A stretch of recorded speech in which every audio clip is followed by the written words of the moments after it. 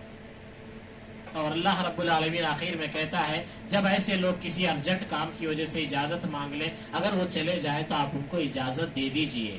یا ہم کیا بولتے ہیں، انہوں بولتے رہتے چلو اٹھ کے نکلو، ہمارا کام دیکھ لیں گے، بہت کام آئے جی اماں، ہم یہ سمجھ کے اٹھ کے چل جاتے ہیں۔ رب کہہ رہا ہے کہ تمہارے لیے جب بولتے نا مول صاحب ذرا دعا کرنا، وہ دعا قبول ہونا، بولتے یہ فارملٹی پوری کرنا۔ آپ جب آپ کو بولا گیا ہے کہ تراویح کے بعد درس ہو رہا ہے تو آپ کا کام ہے آپ رکے رہنا، کسی چیز کی ایسی مجبوری ہے، اگر آپ وہ مجبوری کسی کو سنا کر چل جاتے ہیں تو اللہ کے نبی صلی اللہ علیہ وسلم کا طریقہ رب یہ کہہ رہا ہے کہ جب وہ اجازت طلب کرتے ہیں تو آپ ان میں سے جسے چاہے اجازت دے دیں اور ان کے لیے اللہ تعالیٰ سے بخشش کی دعا مانگے۔ ایسا بھی نہیں ہے کہ ہر روز بہانہ بنا کے جا کے چبوترے پہ منتخا مارو اور مول صاحب کو بولو نہیں مول صاحب کام تھا، تو اللہ کہہ رہا ہے ایسا بھی نہیں بنا۔ اللہ کہہ رہا ہے آپ جسے چاہے اجازت دے دے، جسے چاہے اجازت نہ دے، اور ان کے لیے اللہ تعالیٰ سے بخشش کی دعا مانگے۔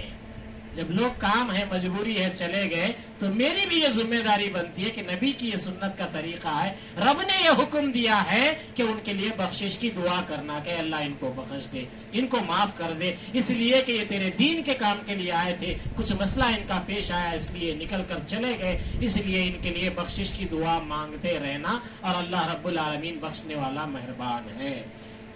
سورہ مائدہ کی آیت نمبر 114 میں رب ذوالجلال فرماتا ہے عیسیٰ ابن مریم نے دعا کی کہ اے اللہ، اے ہمارے پروردگار، ہم پر آسمان سے کھانا نازل فرما کہ وہ ہمارے لیے یعنی ہم میں جو اول ہیں اور جو بعد کے ہیں سب کے لیے خوشی کی بات ہو جائے اور تیری طرف سے ایک نشانی ہو جائے، تو ہم کو رزق عطا فرما دے اور تو سب عطا کرنے والوں میں سے اچھا ہے۔ اللہ آسمان سے رزق مانگا جا رہا ہے، بریانی پکا کھلاؤ مول صاحب نہیں بول رہے، کیا بول رہے؟ آسمان سے ہونا، رب سے مانگ رہے۔ اللہ اکبر۔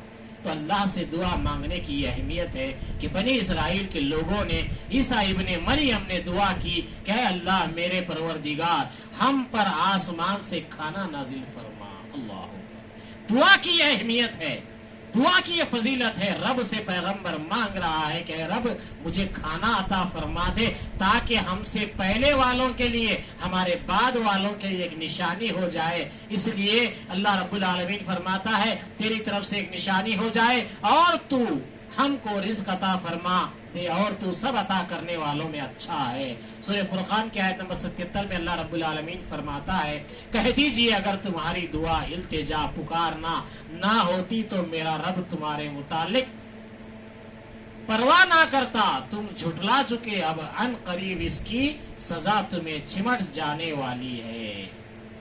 تو جب دعائیں اگر نہیں کیا جائے گا، جب دعائیں اگر نہیں ہوں گی، اللہ رب العالمین فرماتا ہے تمہارے اعمال کی وجہ سے، تمہاری گناہوں کی وجہ سے اللہ کا عذاب تمہیں پکڑ لیا ہوتا۔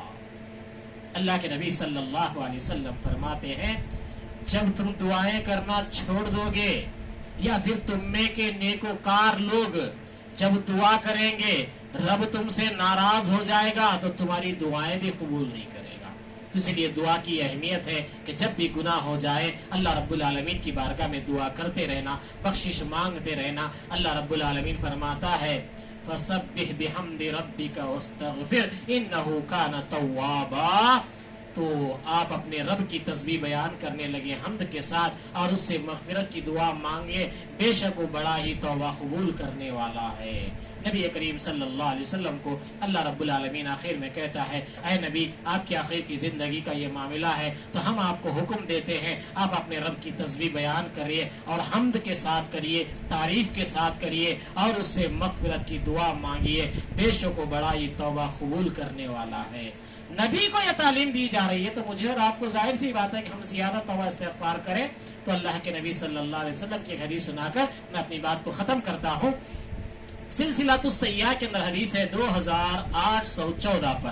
عبداللہ ابن عمر بن عاص رضی اللہ تعالیٰ عنہ راوی ہیں، وہ کہتے ہیں کہ رسول اللہ صلی اللہ علیہ وسلم نے فرمایا یقیناً ایمان تمہارے اندر اس طرح بوسیدہ ہو جاتا ہے جس طرح کپڑا بوسیدہ ہو جاتا ہے۔ اس لیے اللہ تعالیٰ سے دعا کیا کرو کہ وہ تمہارے دلوں میں ایمان کی تجدید کرتا رہے، تمہارے دلوں میں ایمان کو بڑھاتا رہے۔ یہ دعا کرنا ہے اللہ سے۔ اللہ کے نبی صلی اللہ علیہ وسلم فرماتے ہیں جس طرح تمہارا کپڑا پہن کر پرانا ہو جاتا ہے، تمہارا کپڑا جس طرح گھٹ جاتا ہے، گل جاتا ہے، اسی طرح تمہارا ایمان بھی گلتا ہے۔ جب نیکیاں نہیں کریں گے، جب مساجد سے نہیں جڑیں گے، جب درس و تدریس میں نہیں بیٹھیں گے تو ہمارا ایمان بھی گھٹ جاتا ہے۔ اسی لیے اللہ کے نبی فرماتے ہیں اللہ سے دعا کیا کرو کہ اللہ ہمارے دلوں میں جو ایمان ہے اس ایمان کو بڑھا دے، اس ایمان کی تو تجدید کر دے، اس کے اندر برکت عطا فرما دے۔ تو اللہ رب العالمین سے دعا ہے اللہ رب العالمین ہم تمام کو کہنے سننے سے زیادہ عمل کی توفیق نصیب فرمائے۔ اللہ تعالی ہمارے معاشرے کے اندر جو بگاڑ ہے اللہ اس بگاڑ کو ختم کر کے ہمیں غیر اللہ سے بچا کر اللہ سے دعا کرنے والے بنائے، آمین یا رب العالمین۔ سبحان ربک رب العزت عما یصفون والسلام علی المرسلین والحمد للہ رب العالمین۔